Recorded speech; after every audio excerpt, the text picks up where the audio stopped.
13.5% of Americans have a disability. So, as you can imagine, when you consider the families that depend on FRS for their retirement security, how FRS treats disabilities is pretty important to all those families. If you're in the Florida retirement system and you have a son or a daughter with special needs, what do you need to know when it comes to your retirement benefits? Are there mistakes that you could be making in choosing your survivorship options?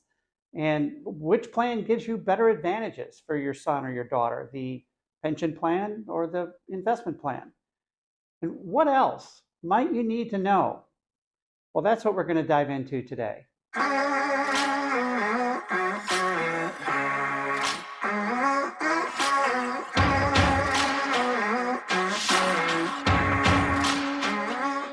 As most any family who has a child with special needs can tell you, financial planning, including your retirement plan, can look a bit different for them than for other families.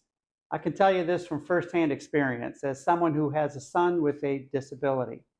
My book, When Mental Illness Strikes, Crisis Intervention for the Financial Plan, talks about how my son's disability changed our financial plan forever and what our journey has been like. Special needs families often have a big additional question that needs to be answered that other families don't. And that's, who's going to take care of my kid when I'm gone? And where are the resources required to do that going to come from?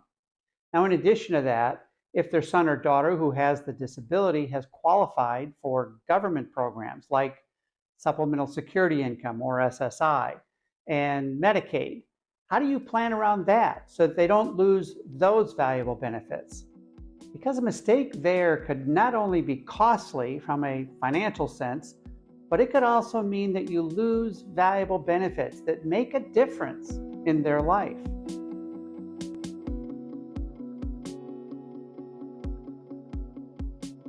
Looking specifically at the FRS retirement plan and how it treats families with special needs children, let's look first at the pension plan and the difference between the 4 survivorship options in regards to special needs. Now, both pension survivorship options 1 and 2 don't address special needs at all. Now, as you're probably aware, option 1 benefits stop when you die. There's no survivor benefits or joint annuitant that benefits would continue for.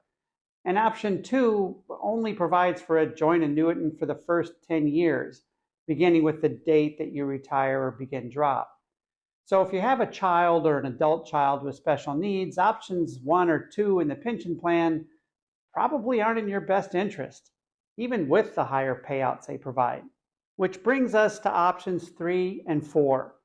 Now, as you're probably aware, option 3 continues the same benefit level for your joint annuitant if you die, and option 4 cuts your benefit level by 1/3 to the survivor if either you or your joint annuitant dies. But, and here's what's important regarding special needs, if the FRS participant designates their child or adult child who is disabled as the joint annuitant, then the higher option 1 pension amount goes to that child or adult child with a disability for as long as they are disabled, even if it's permanent and it lasts the rest of their life. Now, at first glance, that looks pretty terrific, and it is. But there's also a downside to this that's unique to families dealing with special needs. You see, a lot of families who have an adult son or daughter with a disability have that son or daughter qualify for Supplemental Security Income, or SSI, which is a monthly income through Social Security for those under disability and not covered by SSDI, usually because there's no work history yet. And in most cases, they'll also be eligible for Medicaid, which may be providing some level of benefits to that person. But both of those programs have resource limits, which are quite low, like $2,000, which means if the SSI or Medicaid recipient has resources above $2,000, with a small number of exceptions, then that recipient is likely going to lose their SSI and Medicaid benefits. So you can imagine, if this special needs person is receiving a check from your pension each month for anything much more than that, then they're not going to be able to qualify any longer for those programs. Again, they're likely going to lose their SSI and Medicaid benefits. Now, the way we typically plan around that is with the use of a unique kind of trust called a special needs trust, which can hold the assets for the beneficiary of the trust, which would be the special needs person. Special needs trusts have approved language in them that allows the assets in that trust, even though they're there for the express benefit of the special needs person, to not count against those resource limits and thereby disqualifying the special needs person for SSI or Medicaid. It's preserving those benefits. But unfortunately, with FRS, the joint annuitant you designate has to be a person, and you can't name the trust on behalf of the special needs person to receive the funds each month. Now, if the option 1 pension amount is large enough, this might be okay. The financial support's going to be there in the form of your monthly pension for your son or your daughter, but they just won't be able to qualify for SSI or Medicaid any longer. That may be enough. But if it's not, you might want to consider the investment plan. Since the investment plan allows you to name a trust as a beneficiary of your account, you have a lot more flexibility. You also have the ability to roll your investment plan assets into your own IRA, giving you additional estate planning flexibility there. Another planning issue with using the pension plan and choosing options 3 or 4 when you have a disabled son or daughter is that you can only name one joint annuitant on your plan. Well, what if you have a spouse and a child with special needs?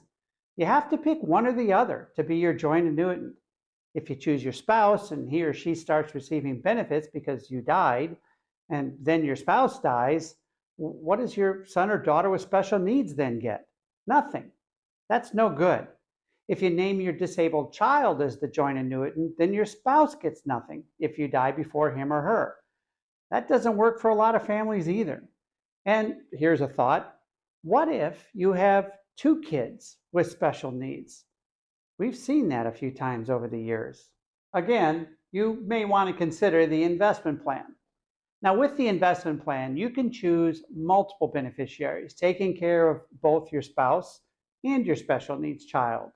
Or you can designate your spouse as the primary beneficiary of your account, and if you predecease your spouse, he or she, as your spouse, has more favorable options when they inherit the funds than anybody else. Then, when they die, any remaining funds can go directly to the special needs trust for your disabled son or daughter. Other planning options that should be considered are using your drop plan for special needs and the role that life insurance might be able to play in helping you solve all of this. Now, in regards to the drop, with the recent enhancements to the drop program for those that are in the special risk class, you may find it creates a significant asset that may help in your special needs financial plan. And using life insurance to create the funds when you die that your special needs child would need is certainly an option that should be explored if you're insurable. There are certainly multiple options available with both the pension plan and the investment plan when it comes to answering that question of who's going to take care of my kid when I'm gone, and how am I going to provide the resources for that to happen? But what are the right decisions for you? How do you figure all this stuff out and make the best choices you can around your circumstances? Because one thing that we've learned working with both FRS and special needs families for years is everybody's unique and has their own set of circumstances and objectives that they're trying to achieve. Talk to a competent advisor and explore your options. Talk to a seasoned attorney in this field. We found those attorneys who practice in elder law to have a solid understanding of planning strategies around Medicaid, Medicare, and SSI. We work regularly with a few outstanding attorneys, and if you need a referral, we'd be happy to discuss it with you. Want to talk more? Give us a call and let's set up a time to talk about your unique situation. Thanks for watching. Stay safe.